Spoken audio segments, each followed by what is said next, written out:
Hey everyone, welcome to this episode. We've got some hot news today revolving around Robert and his painting privileges. Although Robert was not pleased, he dared not show any resistance and, while everyone was busy, sneakily slipped something into Morris's pocket.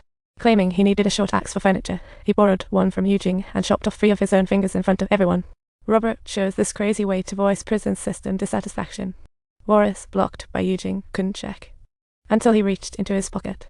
That night, Morris held a chrysanthemum and just couldn't figure out why the doctor had to chop off his. At that moment, the big boss dropped by with a book, telling Morris Robert was targeted because the warden revoked his painting privileges.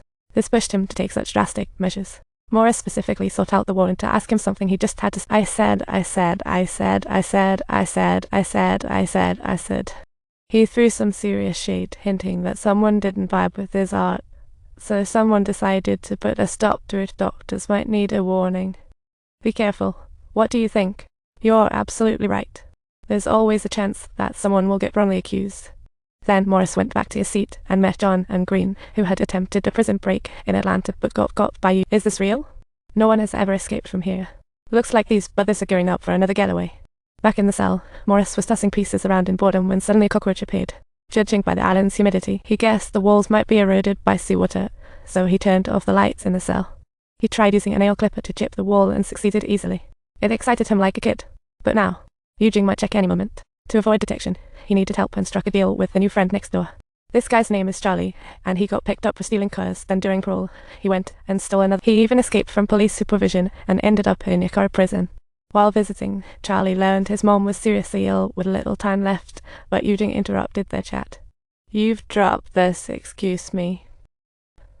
Hey, there. That night, Charlie planned to escape, hoping Morris would join. Morris didn't respond.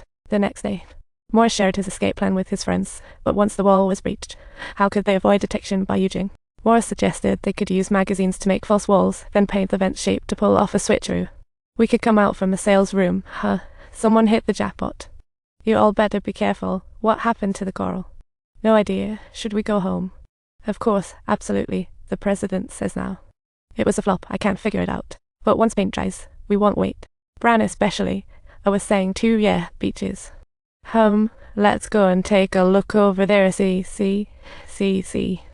I met some tech guys. They think we're headed to Frisco. Otherwise, we'd embark on a journey to the farthest reaches of the earth. What would become of me? He'll protect me, and he'll protect you, but you two take the same path. What about me? I want to join too. So, that night, Morris kicked off the escape plan. He asked Charlie to watch out when guards approached, head tap bars thanks to the hard work.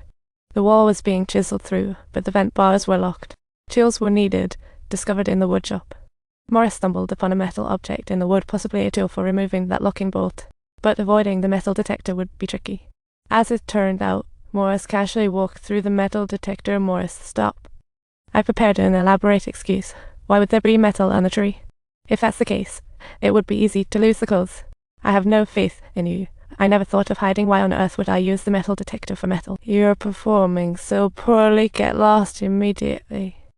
The guard didn't realize the wooden object was a decoy. Morris had hidden one in his shoe to brace the bolt. With a vigorous kick, the bolt popped off with a loud snap. He eagerly poked his head up to see a web of pipes above. Following those pipes should lead him to the roof. Under Morris's cover, the rest of the crew began chipping away at the walls too. To mask the hole, Morris used old mags and papers to mold a cover. Then he mixed the debris into water, creating shapes that could easily become various said models. Before long, a rough model was born. Meanwhile, Charlie borrowed paint from Eugene for painting, while Green at the barber shop got hair of the same colour. Next up was the painting. The forehead could completely fool the untrained eye. He then used flesh-coloured paint to touch up the dummy head, attaching eyelashes. Compared to his reflection, it was nearly identical. To ensure accuracy, Morris decided to scout ahead. He carefully crawled it into the vent, using the cardboard to cover the hole, climbing up through the pipes. But suddenly, Eugene showed up for a surprise. Charlie quickly tapped the bars to warn him. When Eugene arrived at the cell, he didn't notice the dummy lying on the bed. Put back to Morris. He had made it up the pipes to the upper levels of the prison, only to find himself blocked by iron grates above. Even jumping couldn't reach them.